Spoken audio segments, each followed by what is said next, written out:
Have you ever imagined the most powerful man in the world, the leader of the Roman Empire, abandoning his throne to fight as a simple gladiator?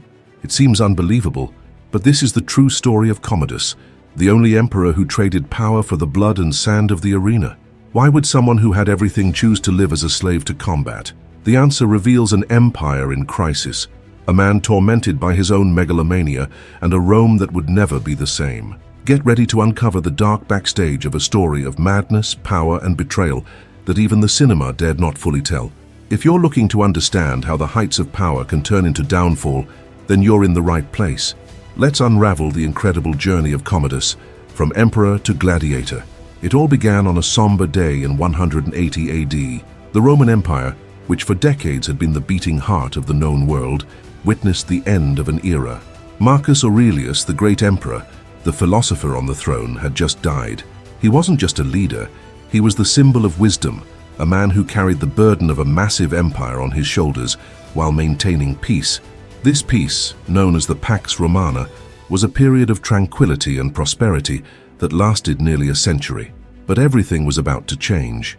At that moment of transition, power passed into the hands of Commodus, the young son of Marcus Aurelius, only 18 years old. He didn't just inherit the throne, he inherited Rome's destiny. And as in every great story, a question hung in the air. Was Commodus ready for the role? The answer came quickly, and it wasn't good. Unlike his father, Commodus lacked the patience or love for duty that a leader needed. From a young age, he had been raised surrounded by luxury and flattery. His tutors were the best Rome could offer, but while Marcus Aurelius dedicated himself to teaching virtues like discipline and responsibility, Commodus only wanted to enjoy life. He grew up believing that being emperor simply meant indulging in banquets, parties, and the adoration of the people. When he finally ascended the throne, instead of becoming the ruler Rome needed, Commodus chose the easier path, that of pleasure. For him, ruling was boring. Reading reports about the army, making tough decisions to protect the borders, listening to the senators, none of this interested him. He craved the arenas of the Colosseum, endless banquets, and the entertainments of the palace. While he laughed and drank with his closest allies, the empire began to crumble slowly. Have you ever tried to unravel what made Rome the greatest empire in the world, but ended up lost in an avalanche of details? Don't worry, you're not alone. Imagine finally mastering the most decisive moments of Roman history, learning the brilliant strategies of generals like Julius Caesar and Scipio Africanus, and understanding how their tactics shaped the world's destiny. With this in mind, I created the digital book, The 10 Battles That Shaped the Roman Empire, where you'll gain access to a clear, objective analysis filled with exclusive curiosities. Discover how Rome won battles once thought impossible and become a true expert in Roman military history. Don't waste time. Click on the pinned comment and secure your copy now. Hurry before the stock runs out. Imagine Rome as a perfect machine. Each part worked in harmony. The senators, the generals, the soldiers, the workers. But this machine depended on a single person to keep its gears turning, the emperor. With Commodus in power, those gears began to rust. The voices of the senators, which had always guided the emperors, were now ignored. The army, once the greatest pride of Rome, began to lose confidence. At the borders, the empire's enemies, who had feared Roman power for years, started to notice something.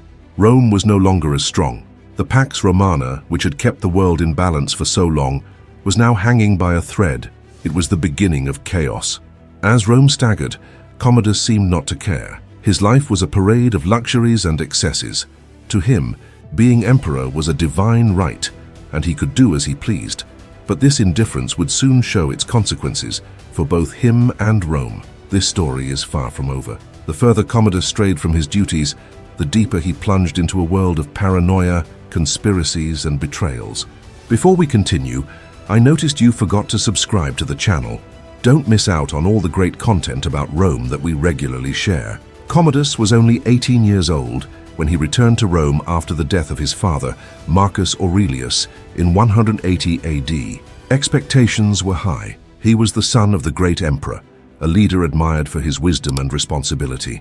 The world knew Marcus Aurelius as the last of the 5 good emperors, a man who had kept the vast Roman Empire at peace, protected its borders, and cared for its people. But Commodus, instead of honoring his father's legacy, chose a completely opposite path, to everyone's surprise and frustration. In the first few months of his reign, Commodus made it clear that he had no interest in governing. While his father spent hours each day making complex decisions to keep Rome strong, Commodus found political work tedious and beneath him. His vision was simple. He was the emperor, a man chosen by the gods, and he believed his sole role was to enjoy the privileges that power offered him. Commodus began to see himself as something much more important than a mortal leader. He started claiming that he was the reincarnation of Hermes, the Greek god known for his agility and intelligence. To many this seemed like sheer arrogance, but to Commodus it was an indisputable truth. This obsession with a divine image soon began to influence his actions. As Rome's problems grew, Commodus isolated himself in the palace, surrounded by luxury and flatterers. He organized endless banquets where food and wine were plentiful, competitions in the Colosseum that served only his entertainment, and nights filled with excesses. The empire, on the other hand, began to crumble. The senators, men who had helped govern Rome for centuries, were alarmed by Commodus's irresponsible behavior. They knew Rome needed firm decisions and active leadership, but the young emperor refused to listen. Any suggestion was seen as an affront, and the result was always the same. The senators were ignored and humiliated. The abandonment of political responsibilities also affected the Roman army, which had always been the heart of the empire. The generals who depended on the emperor's support felt neglected. At the borders, Rome's enemies began to notice that the empire was more vulnerable than ever. Without a strong leader to keep the troops united and motivated, defenses started to weaken, and attacks on Roman territories became more frequent. Meanwhile, Commodus sank further into his paranoia. He began to believe that everyone around him was conspiring to overthrow him. He created an endless list of supposed enemies, including senators, allies, and even members of his own family. Any whisper in the palace was enough for Commodus to order executions, often without evidence. This constant distrust drove him even further away from reality. The Roman people, who had once lived in peace under the rule of Marcus Aurelius, began to feel the effects of neglect. The lack of a present and active leader resulted in economic crises, administrative disorganization, and an atmosphere of instability that spread throughout the empire. But Commodus seemed blind to all of this. While Rome crumbled, he remained in his bubble of luxury, believing himself invincible. His reckless behavior did not go unnoticed. The murmurs in the Senate's corridors grew louder. The generals began to lose patience. Even within the palace, those closest to Commodus started questioning how long he could hold on to power.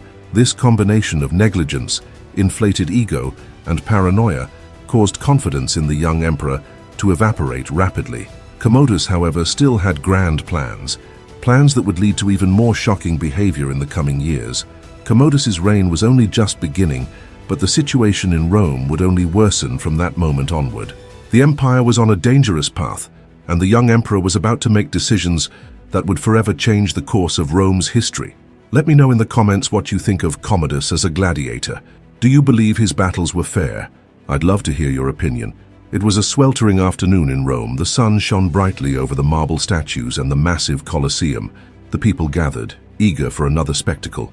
Gladiators, wild beasts, shouts and cheers, all part of the city's routine. But on that occasion, a much darker event was about to unfold. While the crowd was distracted by the blood and sand of the arena, in the shadows of power, a deadly plot was beginning to take shape. The target of this conspiracy, Commodus, the most unpredictable emperor Rome had ever known. Since ascending to the throne, Commodus had abandoned his duties as a ruler. He preferred endless parties, luxurious banquets, and games in the Colosseum. While Rome deteriorated, he lived as if the world revolved around him. But the more he distanced himself from governance, the more his allies, generals, and even family members lost patience. Among these was Lucilla, his older sister. Lucilla was not just a resentful sister, she had a powerful past. She had been the wife of Lucius Verus, co-emperor alongside Marcus Aurelius, and considered herself someone who deserved more than just living in her brother's shadow. She believed Marcus Aurelius had made a mistake in choosing Commodus as his successor. Seeing Rome sinking into chaos, she decided that the empire needed to be saved at any cost. Thus, Lucilla gathered a small group of conspirators.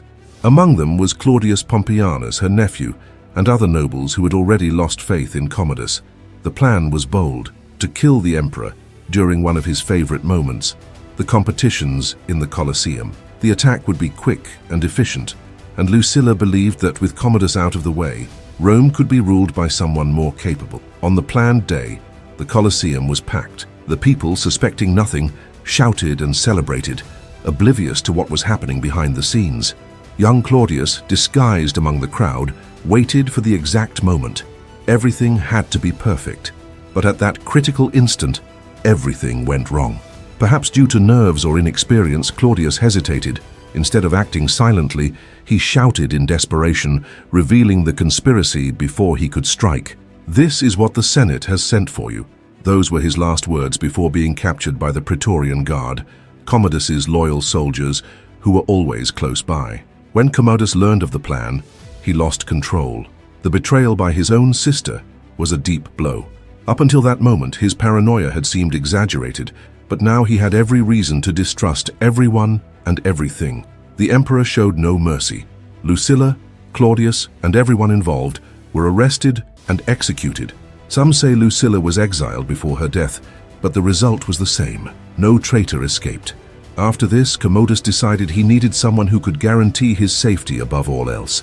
It was then that Perennius, the commander of the Petorian Guard, became the most powerful person by the emperor's side. Shrewd and ambitious, Perennius skillfully exploited Commodus's emotional fragility to gain his trust. He promised to protect the emperor from any further conspiracies and gradually began to control the government behind the scenes.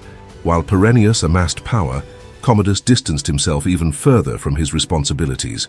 He became convinced that no one could touch him again, but Rome was no safe place for the weak. Lucilla's conspiracy was just the beginning of a period filled with betrayals, intrigue, and bloodshed. What came next would prove that Commodus, even under Perennius's protection, was far from secure. The empire, teetering on the brink of collapse, continued to surprise everyone. Before we continue, I noticed you forgot to like the video. Help us keep bringing more content about Rome by leaving your like. In 182 AD, Commodus, increasingly absent from matters of governance, handed over full control of Rome to Tigidius Perennius, the commander of the Praetorian Guard. Perennius was an ambitious and calculating man who knew exactly how to take advantage of the void left by the emperor. With Commodus's trust, he effectively became the ruler of Rome, making critical decisions and accumulating unchecked power. However, Perennius's rule did not bring stability. On the contrary, he used his position to benefit himself and members of the Praetorian Guard, who were supposed to defend the emperor. They began to abuse their authority, extorting the populace with outrageous taxes and using force to silence anyone who opposed them. The Roman Senate, which already had little influence, watched helplessly, humiliated by Perennius's arrogance. At the same time, the soldiers stationed in the provinces, tasked with protecting the empire's borders, grew increasingly resentful. These were Rome's true heroes, facing external enemies under harsh and dangerous conditions. Meanwhile, the Praetorian Guard, rarely leaving the comforts of the capital, enjoyed far superior privileges and resources. This imbalance created a wave of dissatisfaction that grew day by day. The breaking point came when 1,500 soldiers returned from Britannia, modern-day Britain. Tired and enraged, they marched to Rome to protest against Perennius's abuses and denounce his corrupt administration. Rumors began to spread. Perennius was planning to overthrow Commodus and place someone else on the throne. This is where Cleander, a surprising figure, entered the scene. Cleander was a former slave who had risen through the ranks of the imperial household thanks to his skill at manipulation. He knew the inner workings of the palace well and understood exactly how to exploit Commodus's weaknesses. Cleander saw the crisis as an opportunity to get rid of Perennius and take his place. Cleverly, Cleander went to Commodus and accused Perennius of conspiracy.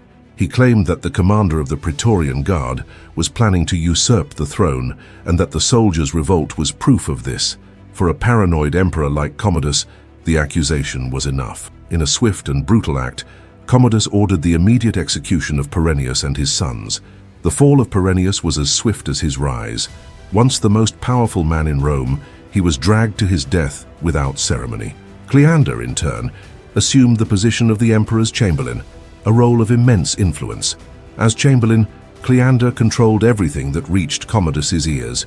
He decided who had access to the emperor, manipulated information, and ruled from the shadows. In the first months, Cleander seemed invincible. He amassed unimaginable wealth by selling public offices to the richest and most ambitious. To him, everything had a price. If someone wanted to be governor of a province or commander of the army, all they had to do was pay. Under his administration, corruption reached levels Rome had never seen before. But power, as always, came with problems. In 190 AD, Rome faced a severe grain supply crisis. The grain supply was vital for the city's survival. The population relied on the free bread distributed by the government, but due to Cleander's corruption and mismanagement, the grain began to disappear from the warehouses. Rome's streets soon became a scene of desperation. The people who once cheered for games in the Colosseum and public feasts were now crying out for food. Rumors spread rapidly. Cleander had diverted the grain to enrich himself further, selling it at exorbitant prices on the black market. The public's anger grew uncontrollably. Hungry crowds flooded the streets, shouting for justice. Within days, the revolt reached the gates of the imperial palace. The situation was so dire that even the Petorian Guard could not contain the people. Commodus, who had until then protected Cleander, realized that his own position was at risk.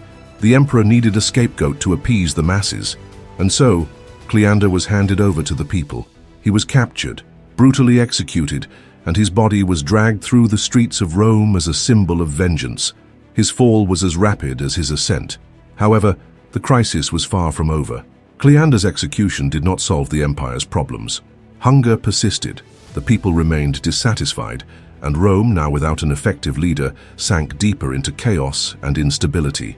Meanwhile, Commodus remained detached from reality, concerned only with his own desires and the divine image he had created for himself. Rome's crisis was only beginning, and the emperor's behavior would drive the empire toward an even greater collapse. Don't forget to grab your digital book, 10 Battles That Shaped the Roman Empire. It's crucial to get your copy now before the stock runs out. The skies over Rome turned red in 191 AD. A devastating fire swept through the city, consuming everything in its path: ancient temples, bustling markets, and humble homes. The fire seemed unstoppable, and within hours, the heart of the Roman Empire was reduced to ashes. People ran desperately through the streets, seeking shelter, as the smell of smoke and destruction filled the air. When the flames finally died down, only a scene of ruins and despair remained. The weary and hungry populace looked upon the wreckage, hoping for a leader who could rebuild Rome and guide them to better days. However, instead of finding a ruler concerned with their suffering, they witnessed something even more astonishing: Emperor Commodus turning the disaster into an opportunity to fuel his own madness. To Commodus, the fire was not a disaster, it was a rebirth. He believed the destruction was a divine sign that he should rebuild Rome in his own way, in his image. Thus, the emperor decided to reconstruct the city, but not as the ancient Rome everyone knew. He wanted it to reflect his personal greatness. It was then that Commodus declared himself the reincarnation of Hercules, the legendary hero of Greek mythology. He began appearing in public wearing a lion's pelt over his shoulders, a symbol of the famous Nemean lion defeated by Hercules, and carrying a large wooden club, the hero's traditional weapon. Not satisfied, he ordered everyone to call him Hercules Reborn, or Son of Zeus. This transformation was not merely symbolic. Commodus wanted the entire city of Rome to recognize his divinity. He commissioned giant statues portraying him as Hercules, spreading his image throughout the city. Temples, once dedicated to traditional gods, now featured images of the emperor in heroic poses. But Commodus's obsession with Hercules did not stop there. He believed that, like the legendary hero, he needed to prove his strength and courage. And what better place to do that than the Colosseum, the arena where gladiators fought to entertain the people. To Rome's shock, the most powerful man in the empire decided to present himself as a gladiator. Of course, these fights were entirely staged. His opponents were usually weakened gladiators, unarmed prisoners, or even wild animals that had already been injured. Commodus was never in any real danger. The battles were performances, yet he demanded that the audience applaud him as if he were achieving heroic feats. For the Roman elite, this was rock bottom. Gladiators were seen as figures of low status, almost like slaves destined to entertain the masses. Seeing the Emperor of Rome, the man who was supposed to embody the empire's order and dignity, stoop to the level of gladiators was utterly unacceptable. Commodus, however, did not care. To him, these combats were an opportunity to show the people that he was invincible, a true Hercules among men. He even went so far as to build a private arena within the palace, where he held private matches to impress his guests and sycophants. But the grand spectacle was reserved for the Colosseum, where thousands of Romans watched, bewildered, as their emperor displayed his strength against defenseless opponents. For Commodus, these moments were confirmation of his glory. For the people and the Senate, they were a clear sign that Rome was being governed by someone completely detached from reality. While he was preoccupied with his image and his role as Hercules Reborn, the empire continued to crumble. Hunger, corruption, and uprisings grew. But Commodus ignored it all. He was blinded by his own fantasy, believing he was adored by everyone when, in reality, he was becoming increasingly isolated from the world around him. By 191 AD, Commodus was further removed from the role of emperor than ever before. His obsession with the figure of Hercules had reached unimaginable proportions, and he dedicated much of his time to the spectacles in the Colosseum, where he took on the role of a gladiator. To Commodus, he was not just a ruler, he was the reincarnation of Hercules, a divine hero, invincible, and destined to be worshipped by the people. While Rome faced severe issues, such as famine, uprisings, and economic crises, Commodus completely ignored his responsibilities. His focus was solely on the arena and his constant desire for applause. He did not want to govern, he wanted to entertain and impress. In the Colosseum, Rome's greatest symbol of power and entertainment, Commodus organized theatrical battles with only one purpose: to glorify himself. But these fights were entirely unfair and meticulously planned. His opponents were weakened gladiators, defenseless prisoners, and even wild animals that had been injured before entering the arena.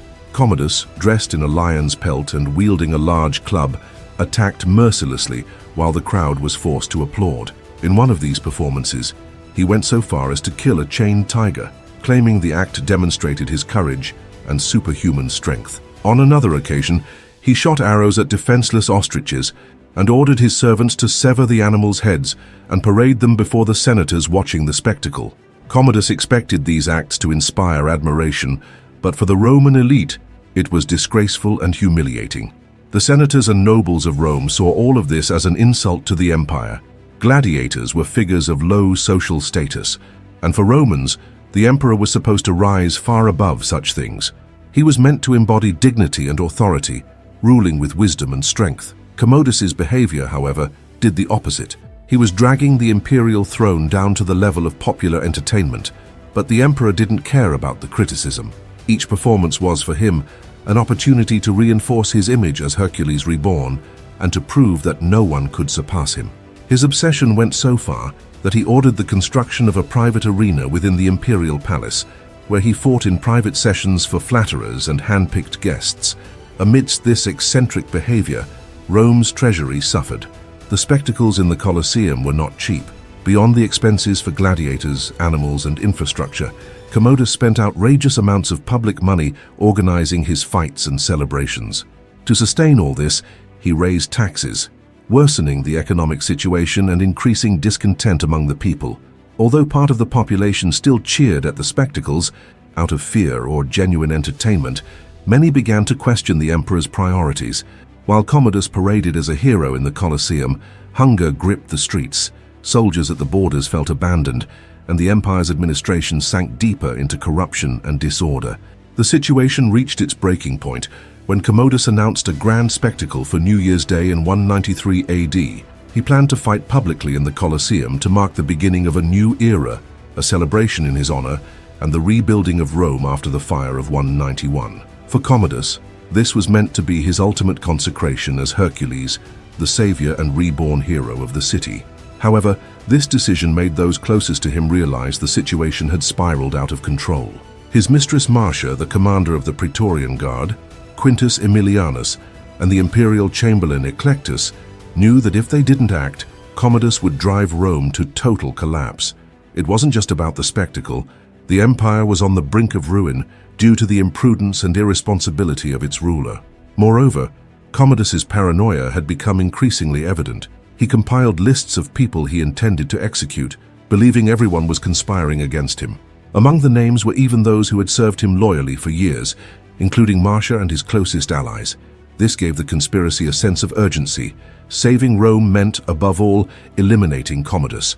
While the emperor remained oblivious, planning his grand fight and preparing to enter the arena as the son of Zeus, the conspirators devised a plan to end his reign. On the night of December 31st, 192 AD, Commodus's palace was silent, but the tension was unbearable.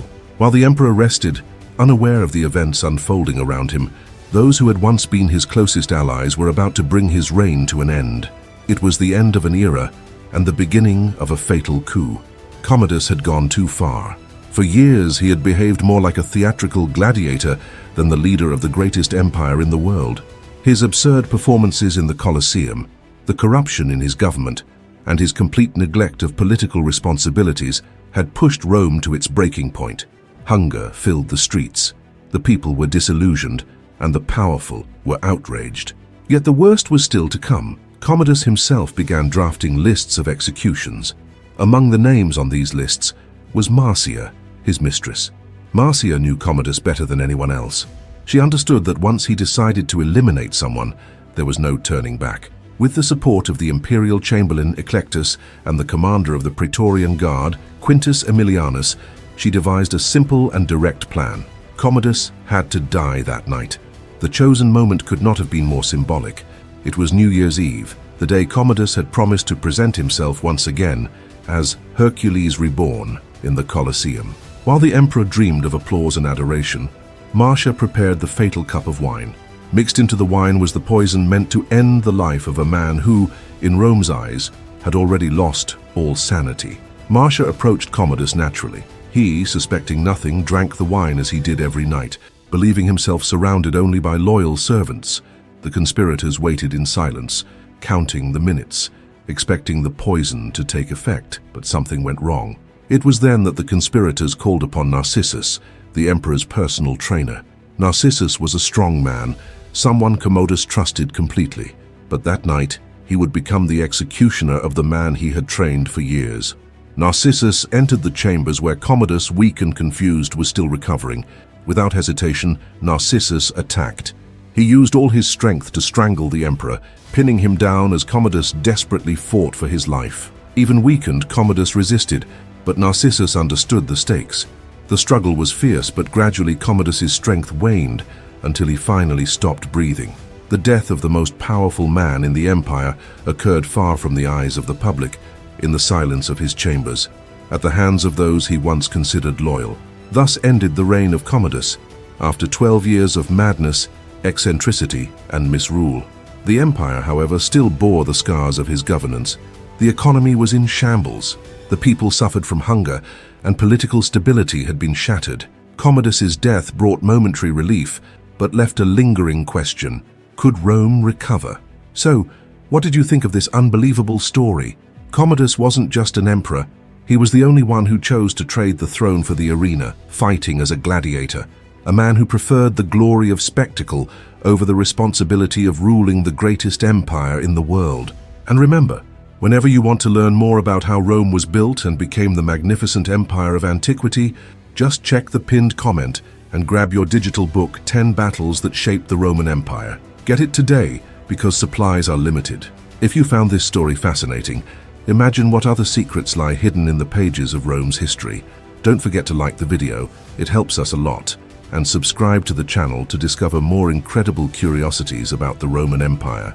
See you next time.